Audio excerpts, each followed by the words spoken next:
morning, Atlanta. Michael Rock on your radio. It's 10 minutes past 8 o'clock.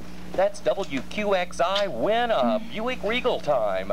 Right, you can win a brand new Buick Regal if you're the first to guess Heather Fairingdale's Dreadful Secret. What? Good morning, you're on Quixie.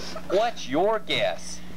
Well, I was watching the TV the other night, and I saw this program about a nurse who had killed 17 of her patients. And I think it might have something to do with that.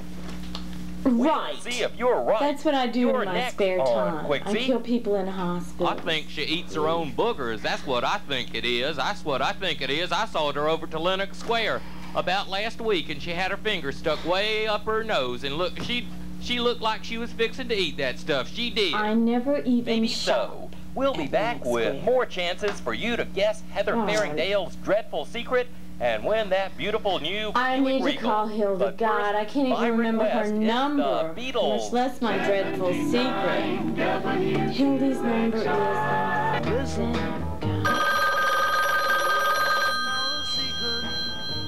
Oh, this on the telephone, too.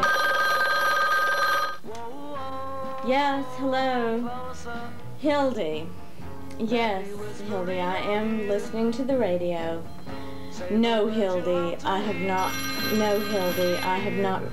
Hildy, turn down your other phone.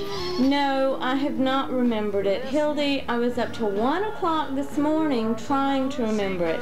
The only thing I could come up with is that once I was late paying my master charge bill, you know? Is that so dreadful? Hildy, I know you need a new car, but I really don't want you calling in on my dreadful secret should I happen to remember it. Hildy, I am not paying you to cry. Hildy, look, pull yourself together. I just woke up.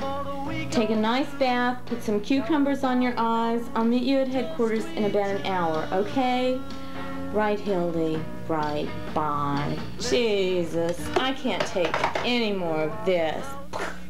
I'm gonna watch Good Morning America. Network television. 8:30 David Hartman and Joe in London. President Reagan's in Europe this morning for a summit with the other allied leaders. Steve Bell in Paris. We'll have the latest on the president's talk and the Falklands crisis in just a moment. And in this half hour, I'll be talking with Christopher Walken. He is a wonderful actor, and he is going to step into Hamlet's shoes this summer. Big shoes. Well, at least they won't have anything bad about me on this. And later this half hour, David, we'll be going to Atlanta, Georgia to examine the implications of Heather Fairingdale's Dreadful Secret. What? First, this important public service. These blackmailers really get good publicity. They're all over the media. Oh, I wish I could remember my dreadful secret and get this thing over with. Does VD stand for Valentine's Day? Honey, it's time we had a talk. It's something we should not forget to think about. Last year in the United States, over 40,000 preschoolers contracted venereal disease. If you have a social disease, see your physician or your county God! authority. Oh my There is God! available I think I for just venereal remembered my dreadful disease. secret. And Oh talk about it. God! Tell everyone you see What am I going you to have do? venereal disease. Shit! Tell the local shopkeepers. Tell the policeman on the street. Tell your school teacher, your Sunday school teacher, your pastor, and your family counselor. Tell everyone you know you have venereal disease. Call the police and tell them. Call the governing agent.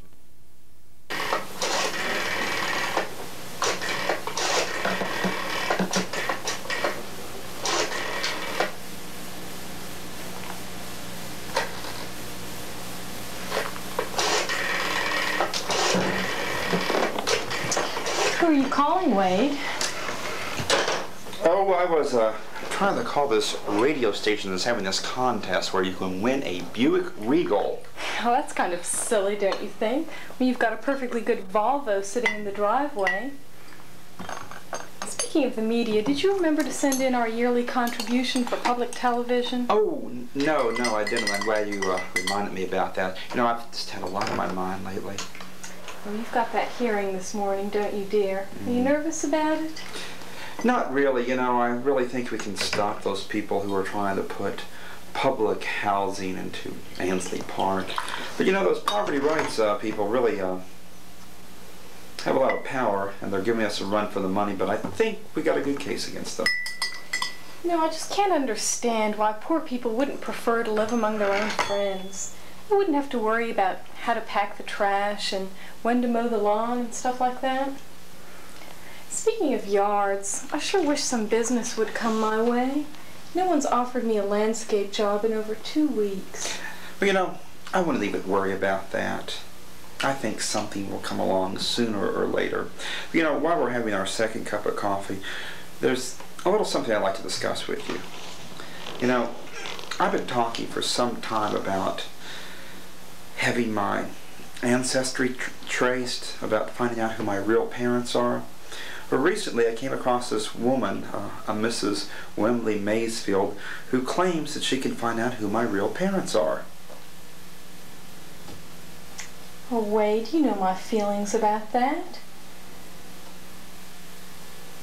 I just can't understand why you suddenly want to look into this. I'm afraid you might uncover something scandalous, like what if your parents were communists or welfare recipients? Think what it would do to the funding name.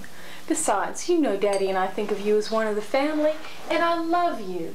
I just can't understand this.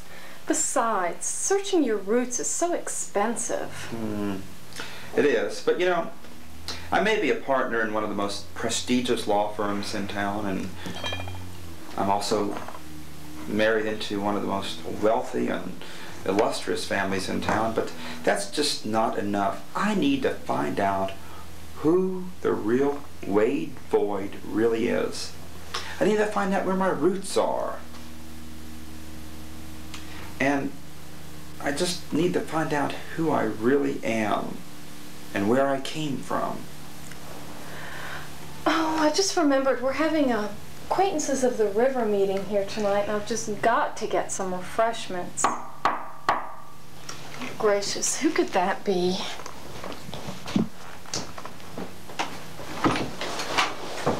Wade. Morning. Sorry to come by so early, but I wanted to catch you before you left for the day. That's all right. Would you like some coffee? Sure, thanks. Be happy to. It's good. Thank you. Well, old boy, how's the job hunt coming along? Well, not so good, Wade. Times are tough for nuclear physicists these days. I guess people just can't seem to get 3 Mile Island out of their mind. But that's not why I came over. Penelope, I came to ask you a favor. I saw that wonderful landscape you did at Zither's, and I really liked it. I'm planting a terraced vegetable garden in my backyard. I'll have plenty of time to till it.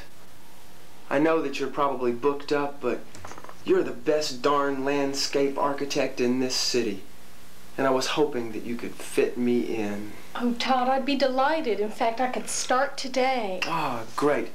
Well, come on by any time. I'll be at home. Thanks. Goodbye, Wade.